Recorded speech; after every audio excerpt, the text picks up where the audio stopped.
بسم اللہ الرحمن الرحیم۔ جس بچے کو مارنے کے لیے فرعون نے ہزاروں بچے مارے، اللہ نے اس بچے کو فرعون ہی کی گود میں پالا۔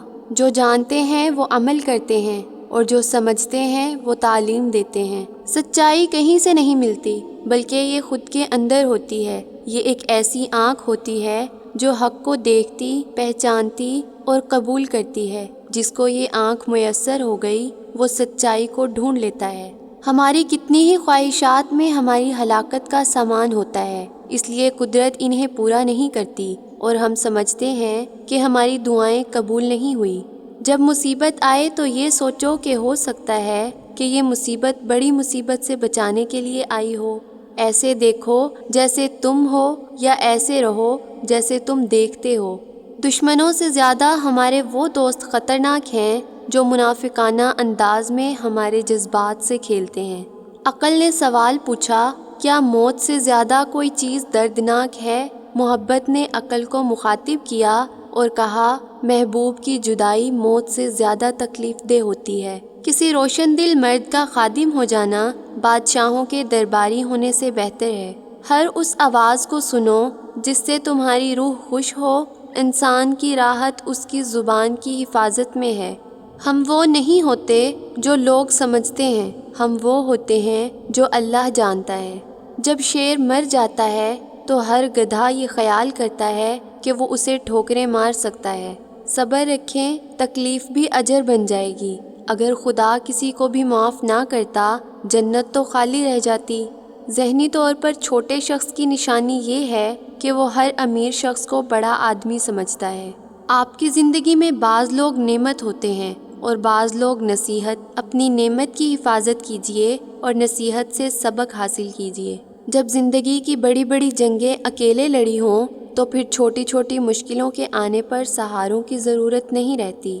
ایسی غربت پر صبر کرنا جس میں عزت محفوظ ہو اس امیری سے بہتر ہے جس میں ذلت اور رسوائی ہو۔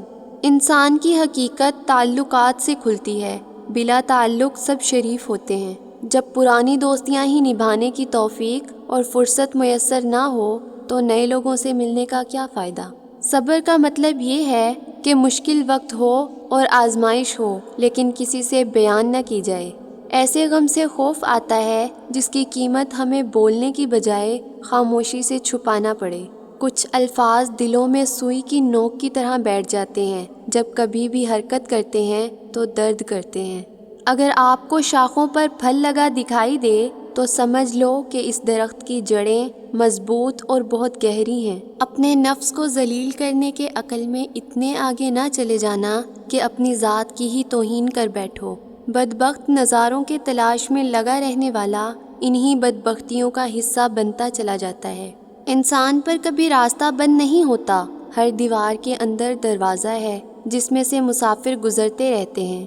کبھی ہم وقت کو اور کبھی وقت ہمیں ضائع کرتا ہے، دونوں ایک دوسرے سے بدلہ ضرور لیتے ہیں۔ من میں جب حقیقت کا شور ہو تو جسمانی وجود خاموشی اور سختی کی دنیا میں چلا جاتا ہے۔ اللہ کو جب اپنے بندے کی کوئی ادا پسند آتی ہے تو اسے لمحوں میں قرب کی وہ منزلیں طے کروا دی جاتی ہیں جو بڑے بڑے عابدوں کے لیے رشک کی وجہ بن جاتی ہیں۔ وہ کتنا کمال کا لمحہ ہوتا ہے جب بالآخر مٹی ہو جانے والا انسان مٹی پر سر رکھ کر اپنے رب کے سامنے اپنی عاجزی کا اعتراف کرتا ہے۔ اپنے آنسوؤں کی قیمت اتنی رکھو کہ ہر کوئی انہیں خریدنے کی کوشش نہ کرے اور اپنی مسکراہٹ کو اتنا بے مول کر دو کہ ہر کوئی اس سے فائدہ حاصل کر سکے۔ اگر تم وہی دیکھتے ہو جو روشنی ظاہر کرتی ہے اور وہی سنتے ہو جس کا اعلان آواز کرتی ہے تو در حقیقت نہ تم دیکھتے ہو اور نہ سنتے ہو۔ ہر رات آنکھیں انہی سوچوں میں گم ہو جاتی ہیں کہ ہمارا مقصد حیات کیا تھا اور ہمیں تھکا کن کاموں نے دیا۔ انسان کمزور نہیں، نفس کمزور ہے۔ عمل میں تاخیر نہیں، نیت میں خلل ہے۔ وقت کی کمی نہیں، سستی کی لت ہے۔ رزق کی کمی نہیں، لالچ کی بغداد ہے۔ انسان کا قحط نہیں، انسانیت کی کوڑ ہے۔ رب کو عبادت سے اور مخلوق کو اپنے اخلاق سے راضی کرو، دنیا اور آخرت دونوں میں خوش رہو گے۔ جب تک تم اپنی خودی کے احساس میں مست رہو گے، تم کسی باکمال کے کمالات کی کیا قدر کر سکتے ہو؟ وہ انسان جس کے ذہن میں نقص ہو وہ کسی کام کے مقام کو نہیں سمجھ سکتا۔ چاہے تمہارا نفس کتنا ہی تربیت یافتہ ہو جائے مگر اس کی گردن سے زنجیر الگ نہ کرو۔ کیا تم نے کبھی ایک بیج کو زمین پر گرتے دیکھا جو نئی زندگی کے ساتھ نہ اگا ہو؟ تو پھر تمہیں اس بیج پر کیوں شکوہ ہے جس کا نام انسان ہے؟ بے شک خواہشات نفس کا چھوڑنا کڑواہٹ پیدا کرتا ہے، لیکن یہ اللہ کی دوری کی کڑواہٹ سے بہتر ہے۔ عقل مند وہ ہے جو دوستوں کی مصیبت اور موت سے عبرت حاصل کر لے۔ اللہ اور بندے کے درمیان حجابات میں سب سے بھاری حجاب نفس کا ہے، اس کے ہٹتے ہی کوئی حجاب نہیں رہتا۔ موت کے وقت جو صفت ہونا خود میں پسند ہو وہ اسی لمحے اختیار کر لی جائے، کیونکہ موت کسی پر بھی آ سکتی ہے۔